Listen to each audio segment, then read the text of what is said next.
Chapter 3 Phenomenon. When I opened my eyes in the morning, something was different. It was the light. It was still the gray-green light of a cloudy day in the forest, but it was clearer somehow. I realized there was no fog veiling my window. I jumped up to look outside, and then groaned in horror.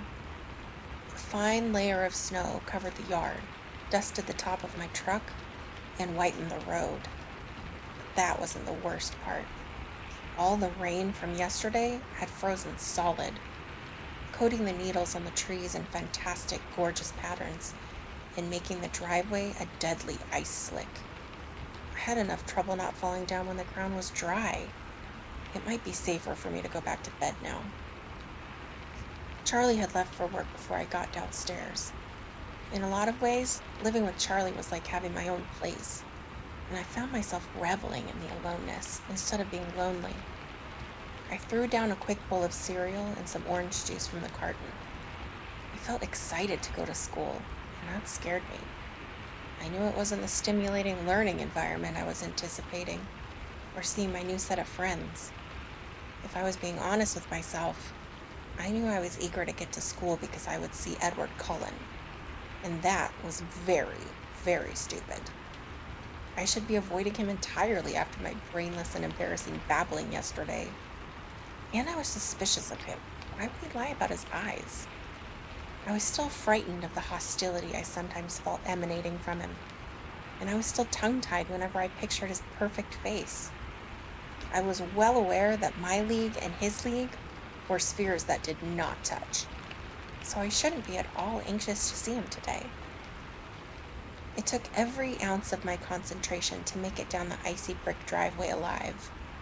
I almost lost my balance when I finally got to the truck, but I managed to cling to the side mirror and save myself. Clearly, today was going to be nightmarish.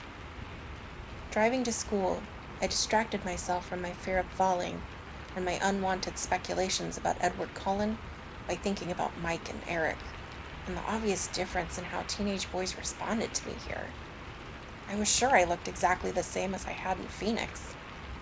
Maybe it was just that the boys back home had watched me pass slowly through all the awkward phases of adolescence and still thought of me that way. Perhaps it was because I was a novelty here, where novelties were few and far between. Possibly my crippling clumsiness was seen as endearing rather than pathetic, casting me as a damsel in distress. Whatever the reason, Mike's puppy dog behavior and Eric's apparent rivalry with him were disconcerting. I wasn't sure if I didn't prefer being ignored. My truck seemed to have no problem with the black ice that covered the roads. I drove very slowly, though, not wanting to carve a path of destruction through Main Street. When I got out of my truck at school, I saw why I had had so little trouble. Something silver caught my eye, and I walked to the back of the truck, carefully holding the side for support, to examine my tires. There were thin chains crisscrossed in diamond shapes around them. Charlie had gotten up who knows how early to put snow chains on my truck. My throat suddenly felt tight. I wasn't used to being taken care of, and Charlie's unspoken concern caught me by surprise. I was standing by the back corner of the truck, struggling to fight back the sudden wave of emotion the snow chains had brought on, when I heard an odd sound. It was a high-pitched screech, and it was fast becoming painfully loud. I looked up, startled. I saw several things simultaneously. Nothing was moving in slow motion the way it does in the movies. Instead, the adrenaline rush seemed to make my brain work much faster, and I was able to absorb in clear detail several things at once. Edward Cullen was standing 4 cars down from me, staring at me in horror. His face stood out from a sea of faces, all frozen in the same mask of shock. But of more immediate importance was the dark blue van that was skidding, tires locked and squealing against the brakes, spinning wildly across the ice of the parking lot. It was going to hit the back corner of my truck, and I was standing between them.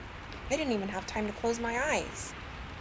Just before I heard the shattering crunch of the van folding around the truck bed, something hit me hard, but not from the direction I was expecting. My head cracked against the icy blacktop, and I felt something solid and cold pinning me to the ground. I was lying on the pavement behind the tan car I'd parked next to, but I didn't have a chance to notice anything else because the van was still coming. It had curled gratingly around the end of the truck and, still spinning and sliding, was about to collide with me again. A low oath made me aware someone was with me, and the voice was impossible not to recognize. Two long white hands shot out protectively in front of me, and the van shuddered to a stop a foot from my face, the large hands fitting providentially into a deep dent in the side of the van's body. Then his hands moved so fast they blurred. One was suddenly gripping under the body of the van, and something was dragging me, swinging my legs around like a rag doll, till they hit the tire of the tan car. A groaning metallic thud hurt my ears, and the van settled, glass popping onto the asphalt, exactly where, a second ago, my legs had been. It was absolutely silent for one long second before the screaming began. In the abrupt bedlam, I could hear more than one person shouting my name, but more clearly than all of the yelling, I could hear Edward Cullen's low, frantic voice in my ear. "Bella, are you all right?" I'm fine. My voice sounded strange. I tried to sit up and realized he was holding me against the side of his body in an iron grasp. "Be careful," he warned as I struggled. "I think you hit your head pretty hard." I became aware of a throbbing ache centered above my left ear. "Ow," I said, surprised. That's what I thought. His voice, amazingly, sounded like he was suppressing laughter. How in the... I trailed off, trying to clear my head, get my bearings. "How did you get over here so fast?" "I was standing right next to you, Bella," he said, his tone serious again. I turned to sit up, and this time he let me, releasing his hold around my waist and sliding as far from me as he could in the limited space. I looked at his concerned, innocent expression and was disoriented again by the force of his gold-colored eyes. What was I asking him? And then they found us. A crowd of people with tears streaming down their faces, shouting at each other, shouting at us. "Don't move," someone instructed. "Get Tyler out of the van," someone else shouted. There was a flurry of activity around us. I tried to get up, but Edward's cold hand pushed my shoulder down. "Just stay put for now." "But it's cold," I complained. It surprised me when he chuckled under his breath. There was an edge to the sound. "You were over there," I suddenly remembered, and his chuckle stopped short. "You were by your car." His expression turned hard. "No, I wasn't." "I saw you." All around us was chaos. I could hear the gruffer voices of adults arriving on the scene, but I obstinately held on to our argument. I was right, and he was going to admit it. "Bella, I was standing with you, and I pulled you out of the way." He unleashed the full, devastating power of his eyes on me, as if trying to communicate something crucial. "No." I set my jaw. The gold in his eyes blazed. "Please, Bella." "Why?" I demanded. "Trust me," he pleaded, his soft voice overwhelming. I could hear the sirens now. "Will you promise to explain everything to me later?" "Fine," he snapped, abruptly exasperated. "Fine," I repeated angrily.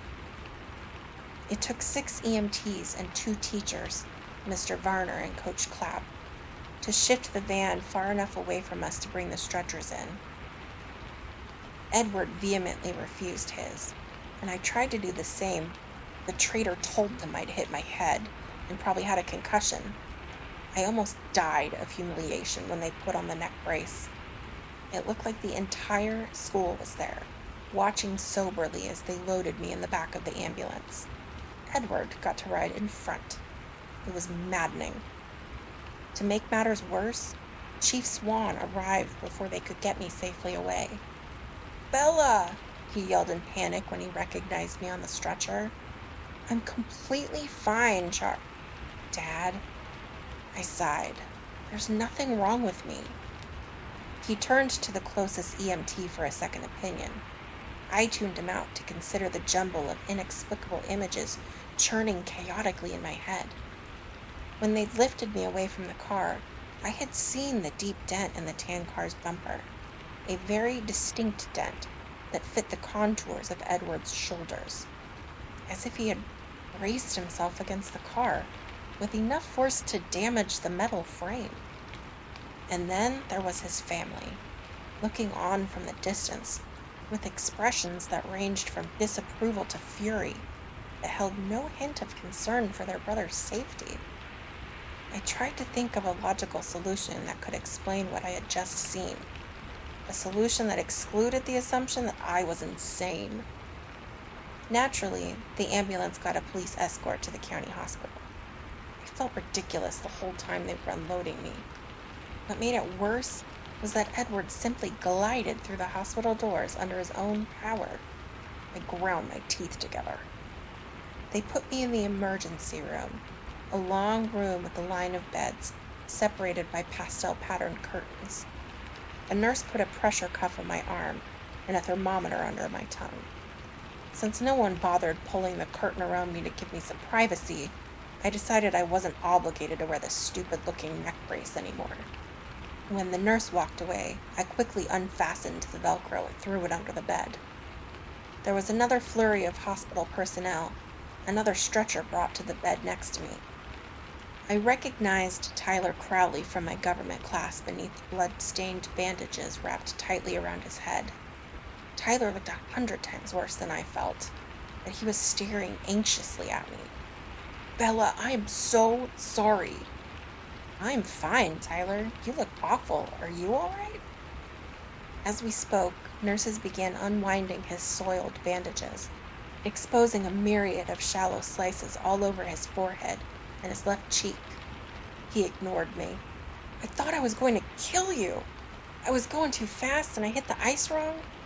He winced as one nurse started dabbing at his face. "Don't worry about it. You missed me." "How did you get out of the way so fast? You were there and then you were gone." Edward pulled me out of the way." He looked confused. "Who?" "Edward Cullen. He was standing right next to me." I'd always been a terrible liar. I didn't sound convincing at all. "Cullen? I didn't see him. Wow, it was all so fast, I guess. Is he okay?" "I think so. He's here somewhere, but they didn't make him use a stretcher." I knew I wasn't crazy. What had happened? There was no way to explain away what I'd seen. They wheeled me away then to x-ray my head. I told them there was nothing wrong, and I was right. Not even a concussion. I asked if I could leave, but the nurse said I had to talk to a doctor first. So I was trapped in the ER, waiting, harassed by Tyler's constant apologies and promises to make it up to me. No matter how many times I tried to convince him I was fine, he continued to torment himself. Finally, I closed my eyes and ignored him. He kept up a remorseful mumbling. "Is she sleeping?" a musical voice asked. My eyes flew open. Edward was standing at the foot of my bed, smirking. I glared at him. It wasn't easy. It would have been more natural to ogle. "Hey, Edward, I'm really sorry," Tyler began. Edward lifted a hand to stop him. "No blood, no foul," he said, flashing his brilliant teeth. He moved to sit on the edge of Tyler's bed, facing me. He smirked again. "So, what's the verdict?" he asked me. "There's nothing wrong with me at all, but they won't let me go," I complained. "How come you aren't strapped to a gurney like the rest of us?" "It's all about who you know," he answered. "But don't worry, I came to spring you." Then a doctor walked around the corner, and my mouth fell open. He was young, he was blonde, and he was handsomer than any movie star I'd ever seen. He was pale, though, and tired-looking, with circles under his eyes. From Charlie's description, this had to be Edward's father. "So, Miss Swan," Dr. Cullen said in a remarkably appealing voice, "how are you feeling?" "I'm fine," I said. The last time, I hoped. He walked to the light board on the wall over my head and turned it on. Your x-rays look good, he said. Does your head hurt? Edward said you hit it pretty hard. It's fine, I repeated with a sigh, throwing a quick scowl toward Edward. The doctor's cool fingers probed lightly along my skull. He noticed when I winced. Tender? He asked. Not really. I'd had worse. I heard a chuckle and looked over to see Edward's patronizing smile. My eyes narrowed. Well, your father is in the waiting room. You can go home with him now, but come back if you feel dizzy or have trouble with your eyesight at all. Can't I go back to school? I asked, imagining Charlie trying to be attentive. Maybe you should take it easy today. I glanced at Edward. Does he get to go to school? Someone has to spread the good news that we survived, Edward said smugly. Actually, Dr. Cullen corrected, most of the school seems to be in the waiting room. Oh no, I moaned, covering my face with my hands. Dr. Cullen raised his eyebrows. Do you want to stay? No, I insisted, throwing my legs over the side of the bed and hopping down quickly. Too quickly. I staggered, and Dr. Cullen caught me. He looked concerned. I'm fine, I assured him again. No need to tell him my balance problems had nothing to do with hitting my head. Take some Tylenol for the pain, he suggested as he steadied me. It doesn't hurt that bad, I insisted. It sounds like you were extremely lucky, Dr. Cullen said, smiling as he signed my chart with a flourish. Lucky Edward happened to be standing next to me, I amended with a hard glance at the subject of my statement. Oh, well, yes, Dr. Cullen agreed, suddenly occupied with the papers in front of him. Then he looked away at Tyler and walked to the next bed. My intuition flickered. The doctor was in on it. I'm afraid that you'll have to stay with us just a bit longer, he said to Tyler, and began checking his cuts. As soon as the doctor's back was turned, I moved to Edward's side. Can I talk to you for a minute? I hissed under my breath. He took a step back from me, his jaw suddenly clenched. Your father is waiting for you, he said through his teeth. I glanced at Dr. Cullen and Tyler. I'd like to speak with you alone, if you don't mind, I pressed. He glared, and then turned his back and strode down the long room. I nearly had to run to keep up. As soon as we turned the corner into a short hallway, he spun around to face me. What do you want? He asked, sounding annoyed. His eyes were cold. His unfriendliness intimidated me. My words came out with less severity than I'd intended. You owe me an explanation, I reminded him. I saved your life. I don't owe you anything. I flinched back from the resentment in his voice. You promised. Bella, you hit your head. You don't know what you're talking about. His tone was cutting. My temper flared now, and I glared defiantly at him. There is nothing wrong with my head. He glared back. What do you want from me, Bella? I want to know the truth, I said. I want to know why I'm lying for you. What do you think happened? He snapped. It came out in a rush. All I know is that you weren't anywhere near me. Tyler didn't see you either, so don't tell me I hit my head too hard. The van was going to crush us both, and it didn't, and your hands left dents in the side of it, and you left a dent in the other car, and you're not hurt at all. And the van should have smashed my legs, but you were holding it up. I could hear how crazy it sounded, and I couldn't continue. I was so mad I could feel the tears coming. I tried to force them back by grinding my teeth together. He stared at me incredulously, but his face was tense, defensive. You think I lifted a van off you? His tone questioned my sanity, and it only made me more suspicious. It was like a perfectly delivered line by a skilled actor. I merely nodded once, jaw tight. Nobody will believe that, you know. His voice held an edge of derision now. I'm not going to tell anybody. I said each word slowly, carefully controlling my anger. Surprise flitted across his face. And why does it matter? It matters to me, I insisted. I don't like to lie, so there'd better be a good reason why I'm doing it. Can't you just thank me and get over it? Thank you. I waited, fuming and expectant. You're not going to let it go, are you? No. In that case, I hope you enjoy disappointment. We scowled at each other in silence. I was the first to speak, trying to keep myself focused. I was in danger of being distracted by his livid, gorgeous face. It was like trying to stare down a destroying angel. Why did you even bother? I asked frigidly. He paused, and for a brief moment his stunning face was unexpectedly vulnerable.